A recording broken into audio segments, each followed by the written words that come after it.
Phil, there's a lot more to the modern tank than meets the eye. Absolutely, Rob. Yes, every year brings something different, doesn't it? We've want to put a bit of a highlight on our tank range. We talk about colours. You can have a number of different colours. And then we've got a whole lot of, a myriad of choices, as they would say, of connections and accessories that we can use with our tanks. So why do you need such a wide range of different couplings? Because sometimes the climatic conditions don't work in our advantage.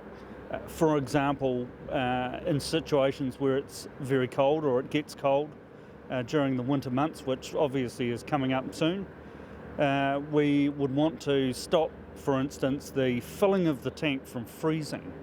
And we do that by a frost protection kit.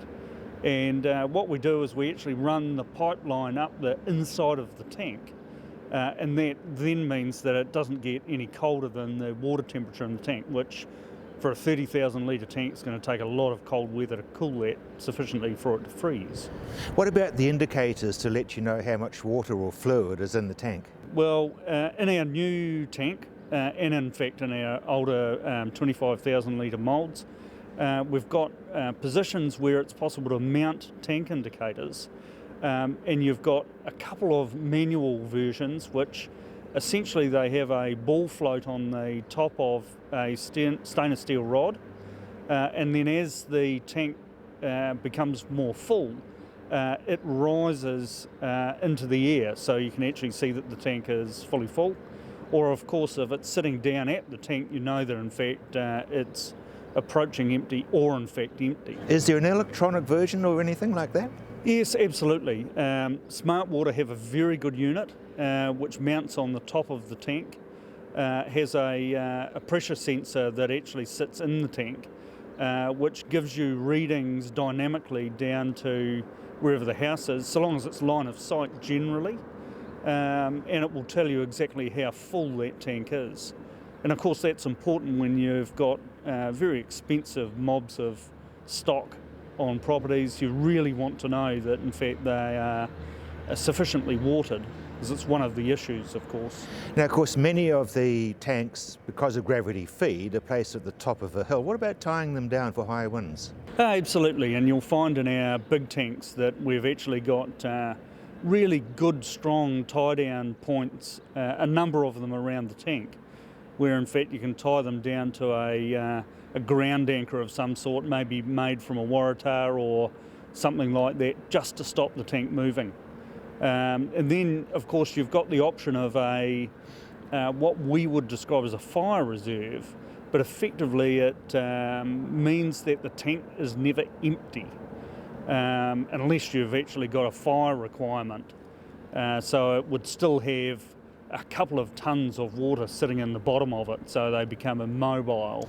Yeah, I was going to ask you about couplings for firefighting. Yes, absolutely, and there's a couple of versions of those in 3-inch and 4-inch, but it's possible to actually mount those onto all of our larger tanks, and all of these things we actually do in-house. So when you come to order your tank, just simply say, look, I'd like fire reserve on it, I'd like frost protection on it, all of these ancillaries, and it will be supplied as such. Now I understand that you've also got tanks that are specially designed for colostrum and for wine. Absolutely, yeah. I guess the wine's more interesting, but let's talk about the colostrum first. Obviously the first milk, you want to know how much you've got. So we produce those tanks in a natural compound, which enables you to actually see dynamically the water level or the colostrum level in the tank.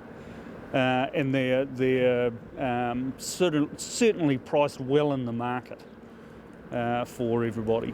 What about wine? And the wine, yes, well, in fact, they must have just had harvest, and they'll be thinking about the next harvest, I guess, now. But yeah, absolutely. We produce some tanks with thicker walls. We produce them with entries at the front, as you would normally have in a wine tank, as well as capped tops for those in stainless as well. So we actually do quite a bit into the wine industry. Now, one would have thought that plastic, or whatever it is that you call it, would actually taint the wine. No, polyethylene actually is extraordinarily inert. It doesn't react particularly with most chemicals. So you end up with a really superior product that's going to last for a very long time. And certainly in a wine sense, there's no taint. They've been used extensively overseas for many years in the wine industry, and nobody's really taken any particular heed of it. And of course, they're a small percentage of the price of stainless steel, which is of course very expensive. Of course, you can also tie them down, can't you? Absolutely, yeah. You've got all sorts of options. And I mean, within that same range, we produce chemical tanks too.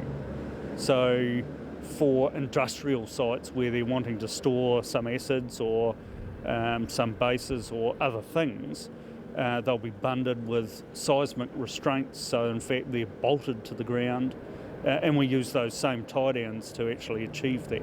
So I guess, as I said, there's a lot more to the modern tank than meets the eye. Absolutely there is.